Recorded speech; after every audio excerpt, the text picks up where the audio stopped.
18 अक्टूबर 2024 दिन शुक्रवार। हिंदी महीना भी आज से बदल गया। कार्तिक महीना, कृष्ण पक्ष प्रतिपदा यानी एकम। और आइए बात करते हैं आज के मुख्य समाचार में। इसके अलावा दिल्ली मेट्रो से भी अपडेट है। इस रविवार सुबह 3:15 बजे दौड़ेगी मेट्रो ट्रेन। डीएमआरसी की तरफ से टाइमिंग में यह बदलाव किया 20 अक्टूबर के लिए। और वहीं देखिए दोस्तों, उत्तर प्रदेश में योगी सरकार की अनोखी पहल। अब हाईवे पर अगर रोड एक्सीडेंट हुआ, घायल हुए तो इलाज का खर्च उठाएगा NHAI यानी national highway authority of India की तरफ से। हेल्पलाइन नंबर भी जारी किए गए हैं। 1033 पर कॉल करके आपको दुर्घटना की सूचना देनी है। वहीं यूपी में किसानों के लिए भी खुशखबरी आई दोस्तों। 15 दिन पहले मिल जाएगी मौसम की सटीक जानकारी। उत्तर प्रदेश के अलग अलग जिलों की तहसीलों में लगाए जाएंगे AWS यानी इसका फुल फॉर्म है ऑटोमेटिक वेदर स्टेशन लगाए जाएंगे, जिससे कि किसानों को मौसम की सटीक जानकारी उनके मोबाइल पर पहले से ही मिल पाएगी, है ना। अच्छा, उत्तर प्रदेश मेरठ में जो अभी कृषि मेला आयोजित हो रहा है उसमें देखिए 23 करोड़ का एक अनोखा भैंसा आया। ये भैंसा रोज अंडा, दूध वगैरह, काजू बादाम सुपर डाइट लेता है। देखने वालों की भी भीड़ लग गई। ये देख सकते हैं आप इस भैंसे की तस्वीरें भी। चलिए खबर देखिए, उत्तर प्रदेश में शिक्षा मित्रों को मानदेय बढ़ोतरी के साथ साथ मिलेगा एक और तोहफा। सीएम योगी ने भरोसा दिलाया। दरअसल शिक्षा मित्रों की तो अभी और कई मांगे हैं। मूल जनपद में वापसी, आकस्मिक अवकाश को बढ़ाना, मेडिकल सुविधा वगैरह भी। तो सीएम योगी का कहना है कि सरकार जल्दी इन सभी मांगों को लेकर बैठक करेगी और विधानसभा उपचुनाव के बाद शिक्षा मित्रों की ये मांगे पूरी हो सकती है ना। चलिए अगली खबर देखिए दोस्तों। 1 करोड़ की इनामी महिला नक्सली तेलंगाना से गिरफ्तार हुई है। अंग्रेजी, हिंदी समेत कई भाषाओं की जानकार है ये। और ये नक्सली कितनी खतरनाक होगी इस बात का अंदाजा लगा सकते हैं कि 1 करोड़ का इनाम घोषित कर रखा था इस पर। नाम है सुजाता। छत्तीसगढ़ बस्तर में हमलों की मास्टरमाइंड मानी जाती है, जिसमें 176 जवानों की शहादत हुई। लेकिन आखिरकार ये अरेस्ट हो चुकी है। बुराई का बुरा नतीजा। तेलंगाना पुलिस ने ये सफलता हासिल की है। चलिए कुछ और स्टेट न्यूज अपडेट देखते हैं फटाफट से। देखिए, राजस्थान में कैंसर जांच आपके द्वार अभियान को मिला अंतर्राष्ट्रीय सम्मान। वर्ल्ड बुक ऑफ रिकॉर्ड्स में दर्ज हुआ। वहीं खबर है छत्तीसगढ़ में नोट छापने वाली प्रेस में छपेगा अब शराब का स्टिकर। भारत सरकार इसे प्रिंट करेगी। नकली होलोग्राम घोटाले के बाद छत्तीसगढ़ में पहली बार ऐसा सिस्टम लागू करने जा रही सरकार। शराब की हर बोतल पर एक यूनिक स्टिकर छपेगा, जैसे नोट छपते हैं ना वैसे ही। और बिहार सरकार का एक नया आदेश देखिए, मजदूरों को डीएम या सीएम के पास भेजा तो अब कार्रवाई होगी। श्रम संसाधन मंत्री संतोष सिंह बोले कि फील्ड ऑफिसर काम को अटका लटका कर नहीं रखे, नंबर 1 बनना है। इधर पंजाब में देखिए दोस्तों, किसानों ने तकरीबन 25 से भी ज्यादा टोल प्लाजा फ्री करवाए। 14 जिलों में किसानों ने ये विरोध प्रदर्शन किया।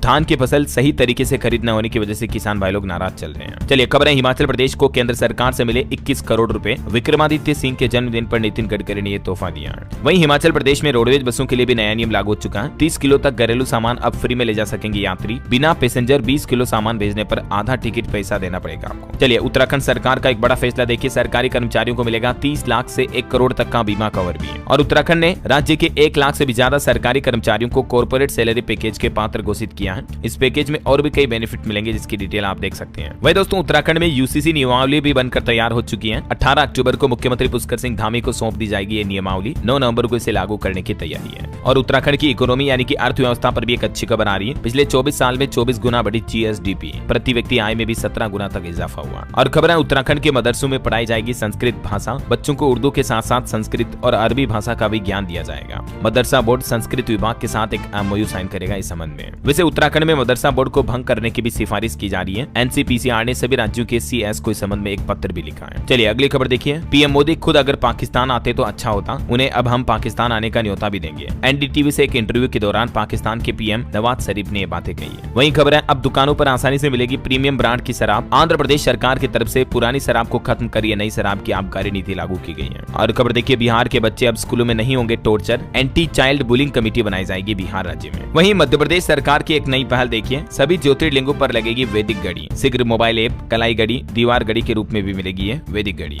और MP भोपाल के लोगों को भी जल्दी मेट्रो की सवारी मिल पाएगी। स्टील ब्रिज पर ट्रैक बिछाने का काम भी शुरू हो चुका है। चलिए कुछ एजुकेशनल खबरें देखते हैं दोस्तों। देखिए, IIT कानपुर ने शुरू किया नया फेलोशिप प्रोग्राम, जिसमें रिसर्च के प्रति इच्छुक स्टूडेंट्स को बड़ा प्रोत्साहन मिलेगा। और UPPSC की 20 अक्टूबर को प्रस्तावित लेक्चरर एग्जाम भी स्थगित किया गया। अब 7-8 दिसंबर को होने की संभावना है। वहीं JEE मेन के पेपर में भी एक बड़ा बदलाव हुआ। NTA ने नोटिस जारी किया, कहा कि अब छात्रों को नहीं मिलेगी इन सवालों में छूट। देख सकते हैं आप NTA नोटिस की जानकारी भी। और NCERT के छात्रों के लिए अच्छी खबर, NCERT ने लॉन्च किया नया पोर्टल, जिस पर NEET, SSC, JEE की फ्री कोचिंग भी मिल पाएगी। आप NCERT के वेबसाइट पर जाकर साथ ही पोर्टल पर क्लिक करके रजिस्ट्रेशन करके ये फ्री कोचिंग सुविधा का फायदा ले सकते हैं, ठीक है ना। और अंतर्राष्ट्रीय न्यूज पर बड़ी खबर देखिए दोस्तों, इजराइल पर हमले के मास्टरमाइंड सिनवार की भी मौत हुई। PM नेतन्याहू ने पुष्टि की, इजरायली सेना ने रूटीन ऑपरेशंस में हमला किया था। खबर है, भारतवंशी बिजनेसमैन पंकज ओसवाल की बेटी भी युगांडा में कैद हुई। उन्हें काफी गहरी यातनाएं दी जा रही। छुड़ाने के लिए अब UN में भी अपील की उन्होंने। और वहीं देखिए एक श्रद्धांजलि, One Direction fame singer Liam Payne की जान चली गई। होटल की बालकनी से गिरे, ये बताया जा रहा है नशे में होने की आशंका है। ओके, और अंत में दोस्तों आज के राशिफल पर नजर डालते हैं। देखिए, निवेश के लिहाज से मेष और सिंह राशि वालों के लिए आज का दिन काफी अच्छा रहेगा। वृश्चिक और धनु राशि वालों वालों को भी सितारों का साथ मिलेगा और सिंह राशि के लोग सकारात्मक रहेंगे तो चिंता दूर रहेगी। तुला राशि के लोग बड़े लक्ष्य के लिए खुद को तैयार करें। और हाँ दोस्तों, आप मुझे कमेंट करके बताइए कि हाल ही में सुप्रीम कोर्ट में न्याय की देवी की मूर्ति में क्या 2 बड़े बदलाव किए। कमेंट खबरों में जानेंगे। ई श्रम पोर्टल के जरिए अब युवाओं को मिलेंगे रोजगार के अधिक मौके, सरकार की तरफ से किया गया बड़ा ऐलान। ईपीएफओ के भी कुछ नए नियम लागू हुए हैं। 6 घंटे में 3254 करोड़ की 17 परियोजनाएं देंगे पीएम मोदी, 15 का लोकार्पण भी करेंगे। वहीं बंगाल की खाड़ी में उठने वाले चक्रवात तूफान से 3 दिन बारिश का अलर्ट। करवा चौथ से पहले सोना हुआ और महंगा, अब नया रेट कितना है जानेंगे। 13 करोड़ भारतीय लोग बेहद गरीब हैं, रिपोर्ट में हुआ चौंकाने वाला खुलासा। स्कूल में बच्चों के लिए भी नया चाइल्ड सेफ्टी सिस्टम शुरू हुआ। शराब की बिक्री पर भी एक नया नियम लागू हुआ। किसान भाई लोगों के लिए बड़ी खुशखबरी है। सरकारी कर्मचारियों के मानदेय में बढ़ोतरी पर भी खबर है और भी आम आदमी के लिए सरकार की तरफ से लिए गए 5 बड़े फैसले। इसके अलावा भी जानेंगे दोस्तों आज के मौसम समाचार, सरकारी नौकरियों की जानकारी समेत आज की 50 बड़ी महत्वपूर्ण काम की खबरों पर नजर डालते हैं फटाफट से। देखिए पहली खबर, देश के प्रधानमंत्री नरेंद्र मोदी अंतर्राष्ट्रीय अभिधम्म दिवस समारोह में शामिल हुए और इस दौरान पीएम ने बुद्ध के विचार भी साझा किए। दुनिया में चल रही जंग पर भी पीएम मोदी ने कहा कि दुनिया युद्ध नहीं बल्कि बुद्ध में समाधान ढूंढ सकती है, उन्हें सीखने की जरूरत है। जो अभी इजराइल, ईरान, रूस, यूक्रेन की जंग चल रही है, इस पर पीएम मोदी ने ये बातें कही। वहीं प्रधानमंत्री बोले कि गुलाम मानसिकता वालों ने भारत की पहचान मिटाने की कोशिश की है। और इस अंतर्राष्ट्रीय अभिधम्म दिवस में पीएम बोले कि भाषा, साहित्य, कला और अध्यात्म ये हमारे राष्ट्र की पहचान है। भाषाएं केवल वार्तालाप का माध्यम नहीं है बल्कि सभ्यता और संस्कृति की आत्मा भी है। करुणा और सद्भावना से ही हम दुनिया को और बेहतर बना सकते हैं। ये कुछ विचार साझा किए पीएम ने। चलिए अगली खबर देखिए दोस्तों, महंगाई पर एक राहत भरी खबर आ रही है। प्याज की डिलीवरी के लिए चलेगी अब स्पेशल कांदा एक्सप्रेस ट्रेन। सरकार ने पहली बार प्याज भेजने के लिए ये कांदा एक्सप्रेस नाम की नई ट्रेन की शुरुआत की है, जो कि महाराष्ट्र से दिल्ली प्याज लेकर आएगी ताकि दिल्ली में प्याज के बढ़ते दामों को काबू में किया जा सके। महंगे प्याज पर लगाम लगेगी। अब 20 अक्टूबर को दिल्ली में पहुंच रही ये स्पेशल कांदा एक्सप्रेस ट्रेन है ना। चलिए अगली खबर देखिए, ईसीबी ने ब्याज दरों में 25 बेसिस पॉइंट की कटौती की। महंगाई के तेजी से कम होने के चलते ये फैसला लिया। ईसीबी यानी यूरोपीय सेंट्रल बैंक की तरफ से ये कटौती की गई है और इसका संकेत ये है कि यूरोपीय यूनियन ने दुनिया के 20 देशों में महंगाई उम्मीद से अधिक तेजी से कम होने के चलते ये निर्णय लिया है। चलिए भारत के लिए बड़ी अच्छी खबर देखिए दोस्तों, टीबी संक्रमण का पता लगाने के लिए आईसीएमआर ने विकसित की हाथ में पकड़ी जाने वाली एक एक्सरे मशीन। आईसीएमआर यानी कि Indian council of medical research की तरफ से ये नया आविष्कार किया गया। टीबी यानी कि क्षय रोग का पता लगाना अब और भी ज्यादा आसान होगा। हैंड एक्सरे मशीन विकसित की है आईसीएमआर ने, है ना। और वही खबर है दोस्तों, केंद्रीय परिवहन मंत्री नितिन गडकरी ने अंतर्राष्ट्रीय मेथेनॉल सेमिनार का उद्घाटन किया और इस दौरान सेमिनार में परिवहन मंत्री ने भारत में बढ़ते प्रदूषण और जीवाश्म ईंधन का आयात 2 प्रमुख चिंताओं पर जोर दिया। और इस कार्यक्रम के माध्यम से सरकार का उद्देश्य है एथेनॉल के बाद अब मेथेनॉल से आयात बिल को कम करने की तैयारी है। कार्बन उत्सर्जन के साथ ही एलपीजी सिलेंडर की कीमतों में भी कमी आएगी इस प्लान से। और वहीं देखिए पीएम मोदी से सह परिवार मिले केंद्रीय कृषि मंत्री शिवराज सिंह चौहान, दोनों बेटों की शादी का न्योता दिया। ये शिवराज सिंह चौहान के दोनों सुपुत्र हैं जो मध्य प्रदेश के पूर्व मुख्यमंत्री भी थे, इनकी शादी होने जा रही है। चलिए खबर है, आने वाली 20 तारीख को पीएम मोदी उत्तर प्रदेश वाराणसी का दौरा करेंगे। यहाँ 3254 करोड़ की परियोजनाओं का लोकार्पण और शिलान्यास भी करेंगे। इसकी तैयारियां भी शुरू हो चुकी हैं। रिपोर्ट्स के मुताबिक तकरीबन 6 घंटे तक वाराणसी में रुकेंगे पीएम मोदी। वहीं देखिए दोस्तों, निवेशकों के लिए बड़ी अच्छी खुशखबरी, 2.5 लाख डाकघरों में मिलेगी एसआईपी की सेवा। म्यूचुअल फंड से जुड़ सकेंगे आम लोग भी। अभी म्यूचुअल फंड एसआईपी यानी कि सिस्टमेटिक इन्वेस्टमेंट प्लान के जरिए लोगों को निवेश करना काफी कठिन लगता है, खास करके जो ग्रामीण इलाकों में रहते हैं लोग बाग, वो कैसे डीमेट अकाउंट खोले, ऑनलाइन स्टॉक ब्रोकर पर रजिस्टर करें वगैरह वगैरह। तो ये निवेशकों के लिए खुशखबरी है। देश भर के 2.5 लाख से भी ज्यादा पोस्ट ऑफिस यानी डाकघरों में इंडिया पोस्ट के नए प्लेटफॉर्म के माध्यम से आप आसानी से म्यूचुअल फंड में भी अब निवेश कर पाएंगे। सरकार का प्लान है इस साल के अंत तक यानी दिसंबर 2024 तक देश भर में इस सिस्टम को लागू किया जाएगा, है ना। आम उपभोक्ताओं की सुविधा के लिए डाक विभाग की तरफ से ये नई पहल शुरू की जा रही है। वहीं सेबी का भी एक नया प्लान देखिए, सेबी ने किया लिक्विडिटी विंडो फैसिलिटी शुरू करने का ऐलान भी। 1 नवंबर 2024 से ये नई सुविधा शुरू होगी और रिटेल इन्वेस्टर्स के लिए काफी मददगार साबित होगा सेबी का ये नया प्लान। देख सकते हैं आप इसके बारे में ज्यादा जानकारी भी। चलिए अगला अपडेट देखिए, महंगे कच्चे तेल, सोने और केमिकल के आयात ने बढ़ाई महंगाई। एसबीआई की लेटेस्ट रिपोर्ट के मुताबिक आयातित मुद्रास्फीति 13 महीनों के सबसे उच्चतम स्तर पर चल रही है अभी हमारे देश में। वहीं भारत के बढ़ती ग्रोथ के साथ एक रिपोर्ट ये भी आ रही है कि बढ़ती अर्थव्यवस्था और जनसंख्या वृद्धि से भारत में कार्बन बहुल उत्पादों की मांग भी बढ़ेगी। रेटिंग एजेंसी मूडीज की तरफ से अनुमान जताया गया। और खबर है, अमेरिकी ग्राहकों के लिए भी भारतीय फूड ब्रांड लेकर आया वॉलमार्ट। दिवाली से पहले अमेरिकी बाजार में भी इस ब्रांड के प्रोडक्ट उपलब्ध होंगे। चलिए अगली बड़ी खबर देखिए दोस्तों, नागरिकता कानून की धारा 6A को लेकर सुप्रीम कोर्ट की तरफ से एक बड़ा फैसला सुनाया गया। दरअसल असम राज्य में में इस तरह के मामले को लेकर सुप्रीम कोर्ट ने कहा, असम में अप्रवासियों को नागरिकता देने वाला कानून वैध है। सुप्रीम कोर्ट के सीजेआई यानी कि चीफ जस्टिस ऑफ इंडिया बोले कि ये राजनीतिक समाधान था जो कि अब कानून बन चुका है। जस्टिस सूर्यकांत बोले कि जियो और जीने दो। और फाइनली सुप्रीम कोर्ट का ये फैसला रहा कि मार्च 1971 से पहले असम में आने वाले जो लोग बाग होंगे वो भारतीय नागरिक होंगे, उन्हें भारतीय नागरिक माना जाएगा और इंडिया की नागरिकता सिटीजनशिप मिल पाएगी, है ना। चलिए बड़ी खबर देखिए, आरबीआई ने 4 एनबीएफसी कंपनी पर लोन देने से रोक लगाई क्योंकि नियमों से ज्यादा ब्याज वसूल रही थी ये कंपनियां। 21 अक्टूबर से आरबीआई का ये आदेश लागू होगा। एनबीएफसी का मतलब नॉन बैंकिंग फाइनेंशियल कंपनी जो है उन पर आरबीआई ने ये प्रतिबंध लगा दिया। और वो कौन कौन कंपनियां, 4 देख सकते हैं आप, Aashirvad micro finance limited, Arohan financial services limited, DMI finance private limited और नवी फिनसर्व लिमिटेड। इन चारों कंपनियों पर आरबीआई की तरफ से लोन देने पर पाबंदी लगा दी है, यानी अब ये एनबीएफसी लोन नहीं दे पाएगी, है ना। चलिए अगला अपडेट है, मध्य प्रदेश की निकिता पोरवाल बनी मिस इंडिया 2024। अब ये मिस वर्ल्ड में करेगी इंडिया को रिप्रेजेंट। इन्होंने रामलीला और कृष्ण लीला में सीता माता और राधा के किरदार भी निभाए हुए हैं। मध्य प्रदेश के उज्जैन की रहने वाली निकिता पोरवाल ने फेमिना मिस इंडिया 2024 का खिताब जीत लिया है। मेनी कांग्रेट्स निकिता को। करंट अफेयर्स के हिसाब से इंपोर्टेंट है, ध्यान रखिएगा ये। वही खबर है, वोडाफोन आइडिया यूजर्स का इंतजार अब खत्म होगा। दिल्ली मुंबई समेत 17 सर्किल एरिया में जल्द ही कंपनी 5G सर्विस शुरू करने की तैयारी कर रही है।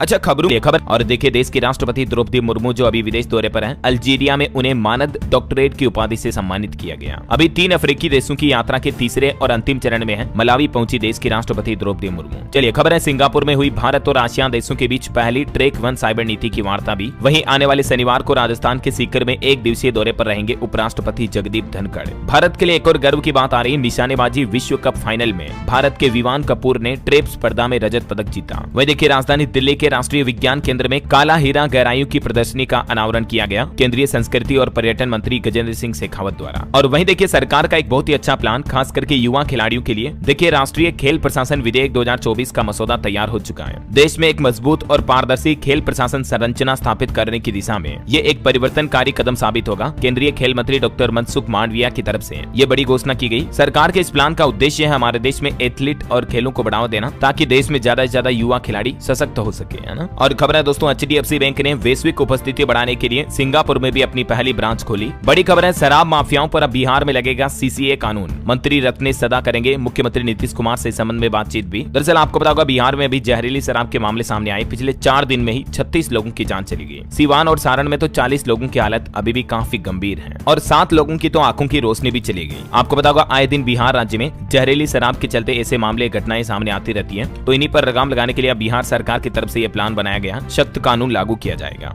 विपक्ष ने भी बिहार सरकार पर तंज कसते हुए कहा कि बिहार में धड़ल्ले से जारी है जहरीली शराब का अवैध कारोबार। नीतीश सरकार को इस पर लगाम लगानी चाहिए, प्रियंका गांधी की तरफ से सोशल मीडिया पर यह पोस्ट किया है। चलिए खबर है, कंगना रनौत के फैंस के लिए खुशखबरी देखिए, उनकी फिल्म इमरजेंसी को फाइनली सर्टिफिकेट मिल चुका है। काफी कंट्रोवर्सी के बाद जल्द ही ये फिल्म रिलीज होगी। तारीख सामने आएगी तो मैं आपको बता दूंगा। और वहीं पुष्पा 2 फिल्म पर भी खबर आ रही, फिल्म ने रिलीज से पहले 900 करोड़ रुपए कमा लिए। वैसे तो ये फिल्म 6 दिसंबर को रिलीज होगी, लेकिन रिलीज से पहले फिल्म ने अपने ओटीटी और सैटेलाइट राइट्स के जरिए तकरीबन 900 करोड़ की कमाई की है। वही देखिए दोस्तों, असम राज्य में एक बड़ा रेल हादसा हो गया। लोकमान्य तिलक एक्सप्रेस ट्रेन के 8 डिब्बे पटरी से नीचे उतर गए। गनीमत रही कि किसी जान माल का नुकसान नहीं हुआ। और खबर है, सामूहिक हत्या के मामले में बांग्लादेश कोर्ट ने शेख हसीना के खिलाफ गिरफ्तारी वारंट भी जारी कर दिया। अब बांग्लादेश में आजादी से जुड़ी छुट्टियों को भी कैंसिल किया गया। मुजीबुर रहमान के शोक दिवस की छुट्टी भी रद्द हुई। हसीना की पार्टी बोली कि ये जिन्ना का जन्मदिन मनाएंगे। चलिए अगला अपडेट देखिए, दिवाली से पहले केंद्र की नरेंद्र मोदी सरकार और 5 राज्य सरकारों ने भी सरकारी कर्मचारियों को तोहफा देते हुए डीए यानी कि महंगाई भत्ते में बढ़ोतरी कर दी है। एक तो मैंने आपको कल ही बताया था अपडेट, केंद्र सरकार की तरफ से 3% डीए बढ़ोतरी को मंजूरी दी गई है। इसके अलावा भी कौन कौन से राज्यों में कितनी बढ़ोतरी हुई देखिए आप। छत्तीसगढ़ में भी 4% डीए बढ़ाने की घोषणा कर दी है। उड़ीसा में भी 4% बढ़ा महंगाई भत्ता। हिमाचल प्रदेश सरकार ने भी अपने कर्मचारियों को दिवाली तोहफा दिया। और दशहरे से पहले मुख्यमंत्री सुखविंदर सिंह सुक्खू ने महंगाई भत्ते में 4% की बढ़ोतरी की घोषणा की थी। इसके अलावा हाल ही में सिक्किम राज्य सरकार ने भी 4% डीए बढ़ाया और झारखंड में 9% डीए बढ़ोतरी का ऐलान किया है, जो कि 1 जनवरी 2024 से लागू होगा, है ना। चलिए अगली खबर है, रेलवे ने बदल दिया एडवांस टिकट बुकिंग से जुड़ा ये नियम। और नए नियम के मुताबिक दोस्तों, अब रेलवे की टिकट की एडवांस बुकिंग सिर्फ 2 महीने पहले ही हो पाएगी। अभी मौजूदा नियम के मुताबिक 4 महीने पहले भी आप रेलवे में एडवांस रिजर्वेशन करवा सकते थे, लेकिन यात्री आरक्षण प्रणाली में रेलवे की तरफ से ये बदलाव किया गया है और ये नए नियम 1 नवंबर 2024 से लागू होंगे। अब आप अपनी यात्रा के अधिकतम 60 दिन पहले ही रेलवे टिकट की एडवांस बुकिंग करा पाएंगे, है ना। और वहीं देखिए दोस्तों, एक रिपोर्ट में बड़ा दावा किया जा रहा, चीन ने भूटान में 22 गांव बसाए। भारत पर कूटनीतिक बढ़त हासिल करने के लिए अब डोकलाम पर भी नजर है चीन की। तिब्बती विश्लेषकों की तरफ से ये रिपोर्ट प्रकाशित की गई और इस रिपोर्ट के कुछ डेटा आप इस नक्शे में भी देख सकते हैं, मैप में। चलिए अगली बड़ी अच्छी खबर देखिए, दिवाली से पहले मिलने लगे निःशुल्क एलपीजी गैस सिलेंडर। 1,86,00,000 परिवारों को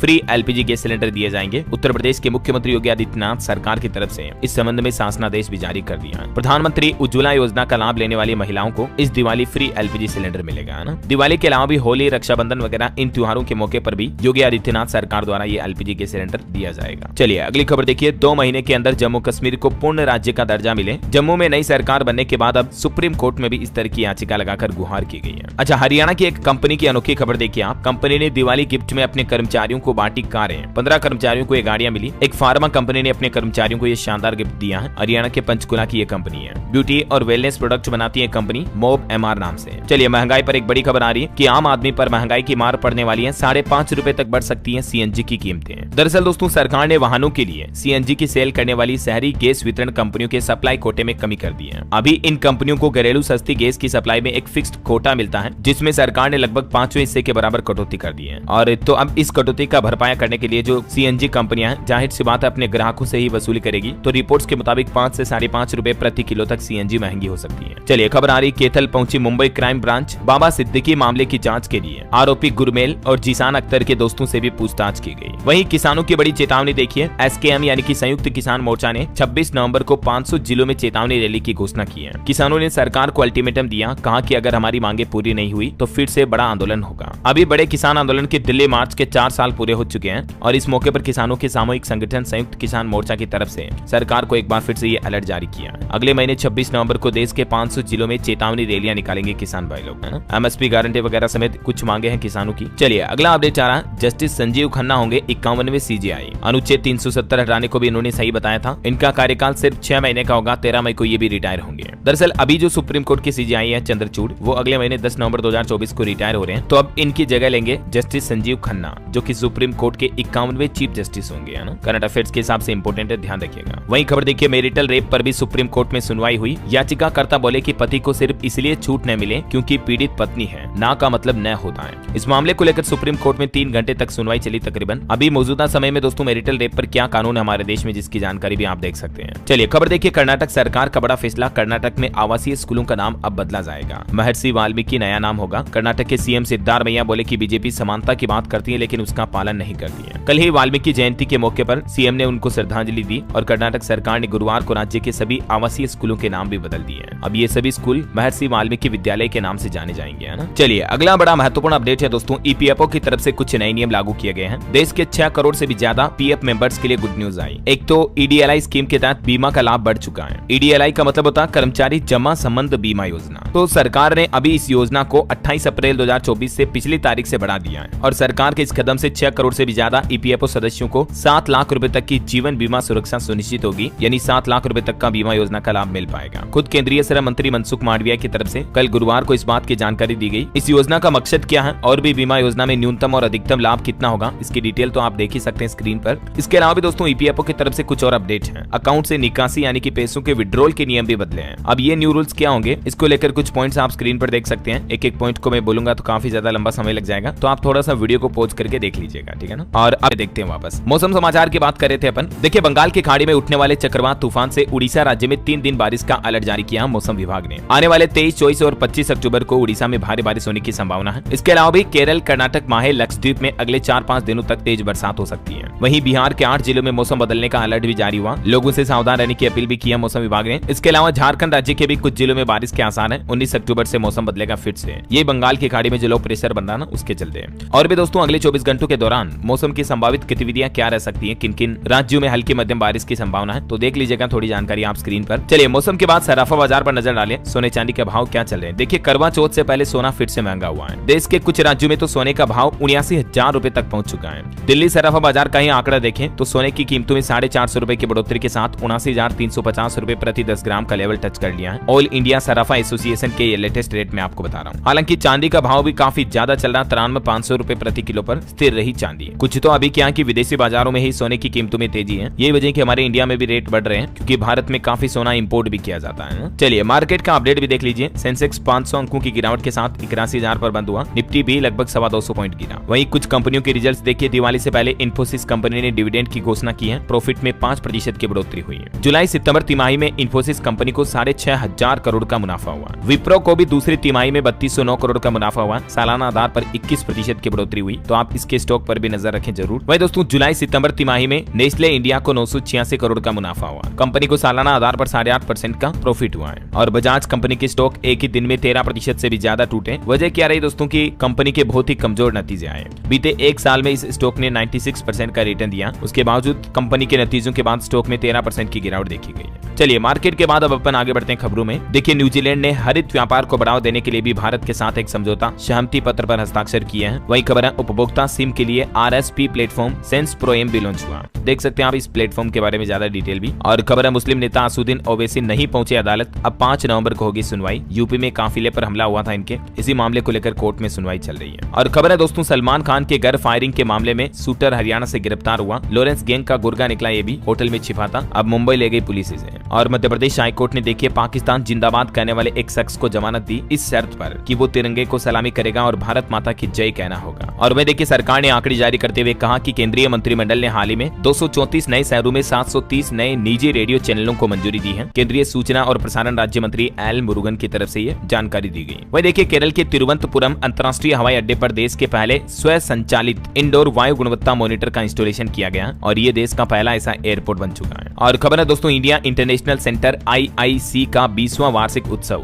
आज से नई दिल्ली में शुरू होने जा रहा है। 5 दिन तक चलेगा ये उत्सव। इस बार इस उत्सव का विषय रखा गया कल्प वृक्ष राष्ट्रवादी आंदोलन स्वतंत्रता और पहचान। वहीं भारत कनाडा विवाद के बीच देखिए भारत ने कहा कि लॉरेंस गैंग के लोगों का प्रत्यर्पण चाहते थे, ट्रूडो सरकार ने जवाब तक नहीं दिया। कनाडा ने कहा था कि निज्जर हत्या में लॉरेंस का हाथ है, तो इस पर भारत सरकार ने वापस जवाब दिया। वहीं स्पेस से जुड़ी एक अनोखी खबर देखिए दिल्ली श्रीनगर समेत देश में दिखाई दिया सुपर मून। चांद आकार में 14% बड़ा और 30% ज्यादा चमकीला नजर आया बीती रात, क्योंकि सुपर मून तब होता है जब पृथ्वी और चंद्रमा के बीच की दूरी सबसे कम हो जाती है। ये वजह कि चांद ज्यादा बड़ा और चमकीला दिखाई देता है। तो कई शहरों में ये सुपर मून दिखाई दिया। अगर आप भी स्पेस में इंटरेस्ट रखते हैं तो जानकारी के लिए बता दूं इस साल का तीसरा सुपर मून 15 नवंबर को फिर से दिखेगा, ठीक है, अगले महीने 15 तारीख को। वही देखिए भारत में पहली बार दिखा 80,000 साल पुराना धूमकेतु भी। राजस्थान के बाड़मेर में 11 दिन ट्रेक करने के बाद ये फोटो मिला है। धरती से 70 करोड़ किलोमीटर से भी ज्यादा दूर ये धूमकेतु की तस्वीर आप देख सकते हैं इस फोटो में। अंतरिक्ष वैज्ञानिकों द्वारा ये तस्वीर जारी की गई। चलिए अगली खबर देखिए दोस्तों शत्रु संपत्ति निपटान आदेश के दिशा निर्देशों में होगा संशोधन। गृह मंत्रालय की तरफ से इस संबंध में एक अधिसूचना भी जारी की गई है। ये अधिसूचना क्या है इसके बारे में विस्तार जानकारी आप देख सकते हैं। चलिए कुछ रिपोर्ट्स दिखाता हूं आपको। देखिए एक रिपोर्ट आ रही है कि साल 2035 तक 168 लाख करोड़ रुपए खर्च करेगी देश की सबसे युवा पीढ़ी। खपत बढ़ाने में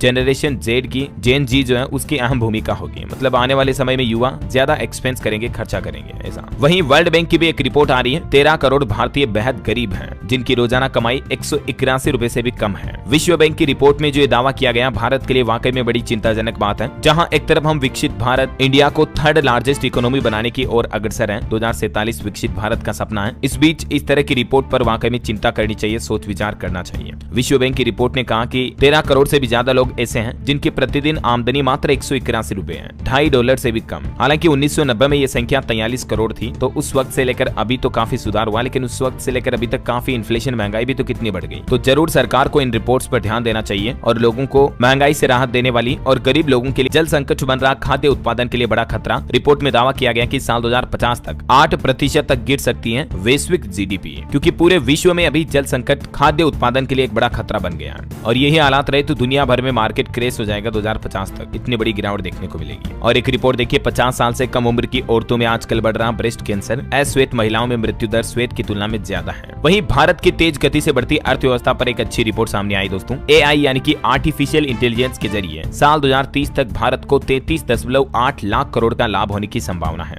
गूगल की तरफ से ये लेटेस्ट नई रिपोर्ट जारी की गई। और एक रिपोर्ट देखिए अगले 10 साल में बदल जाएगी भारत की ऑटोमोबाइल इंडस्ट्री भी। हर दिन जुड़ेंगी 12,000 से ज्यादा कारें। 2035 तक कारों की खरीदारी ज्यादा बढ़ेगी। और दोस्तों भारत के भविष्य के सपने पर भी एक अच्छी रिपोर्ट आ रही है कि पूरा होने वाला भारत का सबसे बड़ा सपना। ये रिपोर्ट देखकर तो चीन भी चिढ़ जाएगा और पाकिस्तान तो इस रिपोर्ट की बराबरी करने की भी नहीं सोच सकता है। बात कुछ यूं है कि अभी हमारा भारत इस समय दुनिया की 5वीं सबसे बड़ी अर्थव्यवस्था है। और इसी बीच रेटिंग एजेंसी S&P ग्लोबल की तरफ से ये कहा गया है कि साल 2030 तक हमारा भारत तीसरी सबसे बड़ी वैश्विक अर्थव्यवस्था बनने की ओर अग्रसर है। तो ये एक अच्छी बात है, राहत की बात है, क्योंकि अभी हमारे भारत का लक्ष्य है साल 2047 2040 तक 30,000 अरब डॉलर की इकोनॉमी बनना, विकसित भारत बनना, है ना। चलिए अगली खबर देखिए, Calcutta RG Kar medical college case पर खबर आ रही है। जूनियर डॉक्टरों का आमरण अनशन 13वें दिन भी जारी, तबियत बिगड़ने की वजह से 6 और चिकित्सक अस्पताल में भर्ती हुए हैं। वही खबर है, एक और स्टार्टअप बंद हुआ, अब कंपनी लौटाएगी निवेशकों का पैसा भी। सेल्स ऑटोमेशन पर फोकस करने वाले एक सास स्टार्टअप टॉपलिन ने आखिरकार अपना बिजनेस बंद करने का फैसला किया है। वहीं केरल हाईकोर्ट का एक बड़ा फैसला देखिए, बच्चे के सामने यौन संबंध बनाना बच्चे का यौन उत्पीड़न करने जैसा है। एक केस की सुनवाई करते हुए हाईकोर्ट की तरफ से यह फैसला सुनाया गया।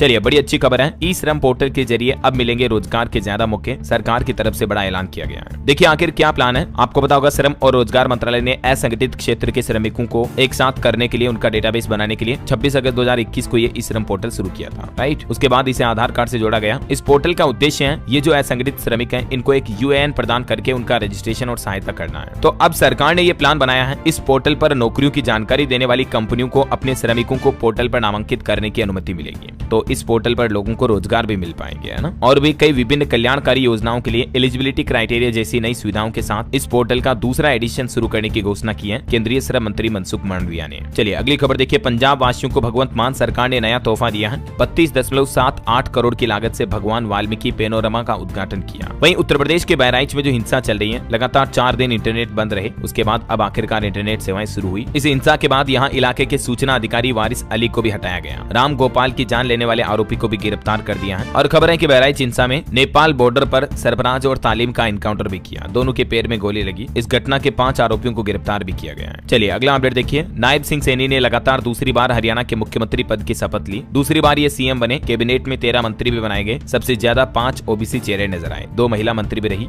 आज हरियाणा कैबिनेट की पहली मीटिंग भी होगी। वैसे हरियाणा में मुख्यमंत्री ने अपने वादे के मुताबिक शपथ ग्रहण से पहले ही 24,000 सरकारी भर्तियों का रिजल्ट घोषित किया। ग्रुप सी और डी के पद भरे जाएंगे। सीएम ने शपथ ग्रहण से पहले यह भरोसा दिलाया था, तो आखिरकार ये वादा पूरा किया। और वहीं देखिए, आने वाले इलेक्शन के चलते महाराष्ट्र में भी आचार संहिता लागू हुई। सरकारी वेबसाइट पर प्रकाशित सरकारी आदेशों को हटाने के निर्देश भी जारी किए चुनाव आयोग ने। खबर है, महाराष्ट्र कांग्रेस की भी पहली लिस्ट 20 अक्टूबर को आएगी। बीजेपी ने भी 100 सीटों पर चर्चा की है। चलिए पॉलिटिक्स के बाद कुछ और अपडेट देखते हैं, फटाफट से देखिए आप। मुंबई मेट्रो में यात्रा करने वालों के लिए खास सुविधा शुरू हुई। व्हाट्सएप पर हाई लिख करके भी अब आप मेट्रो की टिकट बुकिंग कर पाएंगे। ये व्हाट्सएप नंबर है, ठीक है। और इसके अलावा दिल्ली इसी के साथ ही अगर आपको वीडियो अच्छा लगा तो इसे लाइक करना, शेयर भी करना।